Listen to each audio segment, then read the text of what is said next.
Доброго всем дня! Сегодня у нас 26 октября 2023 года. Харьков. Я продолжаю свой видеодневник. У нас дождливая, пасмурная погода. Льет как из ведра. У меня здесь есть ассистент, который разговаривает со мной в унисон. Я думаю, вы видите на фоне. Слава богу. Мы постоянно что-то теперь говорим, рот не закрывается. Кто со мной уже 1,5 года, тот знает, что Амиран раньше говорил много слов, а сейчас как разговорился. Так, не обращайте внимания на мою прическу, я просто недавно вымыла голову, поэтому еще не расчесывалась, только мокрые волосы. Обычно, кстати, кому интересно, я сушу волосы естественным путем. Я жду, пока они сами высохнут. Я не использую фены, потому что фены очень сушат волосы, и, ну, в общем, потом они становятся ломкие, и кто хочет длину, то не сушите волосы феном. Это, по крайней мере, когда вы у меня спрашиваете, что я делаю, это как сейчас как-то спонтанно вообще об этом вспомнила и уже решила рассказать. Я в футболке, как вы видите. Дома тепло, слава богу. Не знаю, как сейчас мы дождемся, наверное, пока закончится дождь. Если он закончится, пойдем гулять. Хотя мы, бывает, гуляем в любую погоду. Возможно, у меня сейчас... Не будем гулять, говорит. Нет, я всегда, вы знаете, и по дождю, и по лужам резиновые сапожки одели и вперед, потому что свежим воздухом дышать надо. Мы гуляем и в минус 20, и в минус 30 просто недолго. И в дождь тоже. Дождевичок можно одеть, у нас все есть. Я вчера хочу с вами сейчас кое-чем поделиться. Я вчера стала свидетелем такой картины интересной. Проходила мимо одного дома, совершенно обычная девятиэтажка. Причем это, как вам сказать, это не центр города, но и не окраина. Это район недалеко от центра города. Обычная девятиэтажка. Вот я прохожу и вижу, что, я не помню на каком этаже, на 4-м, на 3-м, в общем, взяли и просверлили, рабочие стоят и сверлят огромную дырку в стене дома из квартиры.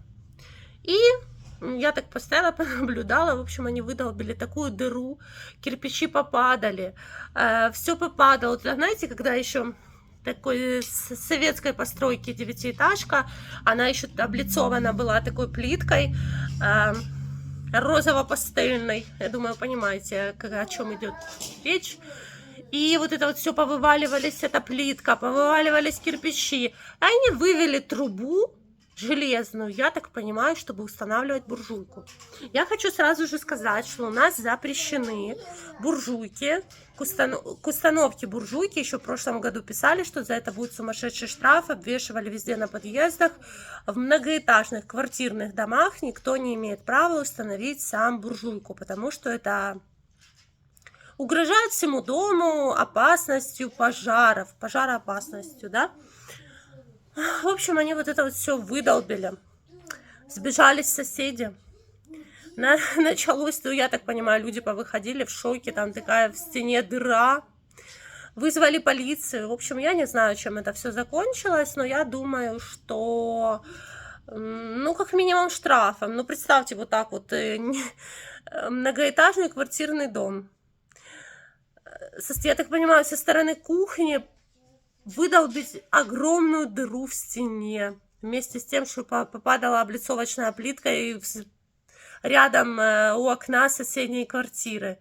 Ну, в общем, вот так вот сейчас люди, хотя еще раз скажу, слава богу, сейчас в квартире тепло. Мне вчера писала подписчица Лена с Алексеевки, у нее тоже дали отопление. И у Вали дали отопление. Амиран, что происходит? Ты балуешься, да? Мне не надо, пожалуйста, мне портить видео. Сейчас я к тебе приду, мы сейчас будем с ним собирать машинку. Я вам потом покажу в видео, что мы будем делать. Пока сейчас еще не вышли гулять, пока я сушу волосы. В общем, мы кое-что с ним запланировали. Ну, не бросайся делать. Так, кто спрашивал за Джокера, хочу сразу же сказать, у него лапка, слава богу, немного даже спухла, потому что у него вчера была она распухла, и он хромал. Сегодня она немного спухла, он еще подхрамывает, все время ее зализывает, но все гораздо лучше. И кто спрашивал, почему мы сразу же не забрызгали перекисью, да, я забрызгала перекисью, как только увидела, что произошло. У меня такой спрей перекись, поэтому это не составило труда. Как только я обнаружила, естественно, все было продезинфицировано. Единственное, что я не делала, я хочу вам сразу сказать, это многие даже написали в комментариях, но я это и так знала, но в этот случай я как-то сглупила. Когда кто-то кусает из животных, либо человека, либо другое животное, обязательно нужно промыть рану хозяйственным мылом. Щелочь убивает вот эту вот зараженную слюну, если, не дай бог, она зараженная бешенством. Щелочь — это первое. Меня просто... Я прошла через то, когда меня укусил сиамский кот, и у меня распухла рука просто неимоверно. Это было в 2020 году. И страшно. И первое, что мне сказали в скорой помощи, это первый, кстати, единственный раз меня так кот искусал, потому что я не дала ему напасть на другого кота. Я схватила, в общем, он хотел напасть на другого кота, я схватила его под руки, чтобы он на него не напал, вот так вот за спинку, и он меня хряб, такое слово, сейчас тоже филологи активизируются и скажут, что за хряб, нет такого слова в русском языке. Ладно. В общем, схватил он меня за руку, и у меня рука распухла, и первое, что сказали, ну, потому что не знали, кот бешеный, не бешеный, и вообще, что делать, первое, что сказали, это, естественно, щелочью, хозяйственным мылом обрабатывать укусы. Я Джокеру не обрабатывала хозяйственным мылом укус в этот раз, потому что вот как-то вот так вот сглупила. Хотя, и вообще делайте такое, если что-то, если кого-то вдруг укусят, или человека, или животного. Так что, слава богу, нормально. Я смотрю, вроде бы он поправляется. Будем надеяться, что все будет хорошо. Еще огромное спасибо за вашу подписку на канал Ромаза, за ваши комментарии, за то, что вы защищаете меня в комментариях. Я это все читаю. Когда там активизируются нападки у некоторых людей, я вижу, что есть люди, подписчики, которые пишут хорошие комментарии, становятся, как-то отстаивают правду. Спасибо вам за это огромное, человеческое. Я это все читаю, и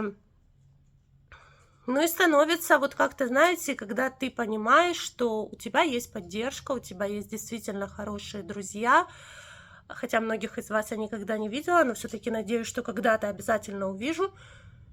Спасибо за то, что написали по поводу стабилизации телефона Redmi, что она там все-таки есть, но нужно переключить настройки. Кто-то написал, что купи микрофон, купи то, купи все. Естественно, сейчас никто ничего покупать не будет. Будем выходить из положения вот так вот, как есть. Пока что, во-первых, вообще нужно научиться снимать. Это все долгий такой процесс. Ну и от телефона тоже многое зависит. Я, конечно, все-таки скажу, что Samsung это Samsung, у него и звук нормальный, не нужен микрофон. Я считаю, что у Samsung и микрофон не нужен, потому что идет громкий звук. И у Samsung и камера совершенно другая, и стабилизация отличная. Я все-таки голосую за Samsung. Айфонами я никогда в жизни не пользовалась и не собираюсь. Для меня Samsung это такая, вот знаете, кто-то вчера написал в комментариях, добро пожаловать в клуб любителей Samsung. Да, это я. У меня Samsung, наверное, еще вот с момента кнопочных телефонов, когда еще, помните, были кнопочные телефоны, у меня был, вот я помню, как сейчас, розовый Samsung, который я обожала, то есть, наверное, еще где-то с 2007 года у меня Samsung. До этого всякие Nokia были, и Siemens, помните, раньше чего только не было. В школе я помню, помню свой первый телефон в школе. Помню. И я вам даже больше скажу, я еще помню, что такое пейджер. Угу. В младших классах я помню, что такое пейджер. Даже не в младших, наверное, еще, ну, вообще в таком глубоком детстве. Наверное, когда я была такая, как Амирашка. Вот где-то вот так вот. Я помню, что это такое. Да. Не знаю, что я сейчас вообще об этом вспомнила. Хочешь сказать об одном, и заканчивается о другом, да? Так вот вспоминаешь это все. Ладно, друзья, Не забывайте подписаться на канал, поставить лайк, потому что 58% людей меня по-прежнему смотрят без подписки. Подпишитесь наконец-то, мне будет приятно. Нажмите колокольчик, будет приходить уведомления о новых видео. Можете поделиться с друзьями видео в соцсетях. Всем хорошего, доброго, тихого дня, мирного неба, крепкого здоровья. И помните самое главное, что все войны заканчиваются миром. Амиран говорит миром. Амиран. Всем привет! Всем привет. Всем привет! Сейчас подумаю, что мы репетировали. Амиран очень любит собирать лего. Это его самое любимое занятие, именно сборка лего. Вот этот вот набор нам когда-то еще больше года назад, наверное, уже 1,5 года назад, прислала Лена. Лена, какая? Моя это?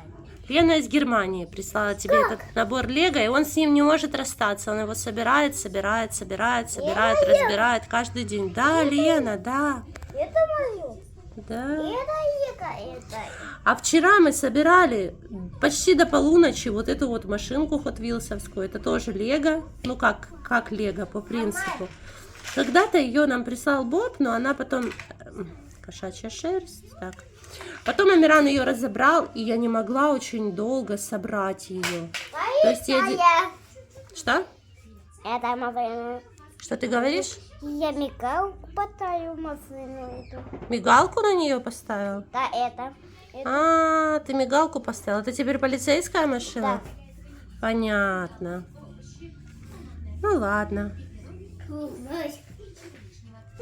Так что занимаемся. То разбираем игрушки, то собираем, то все убрать.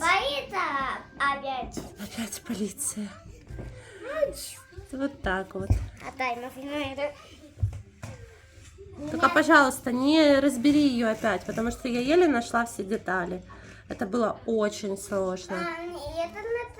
Да, и колеса, и все вот эти вот мелкие-мелкие штучки мама еле нашла.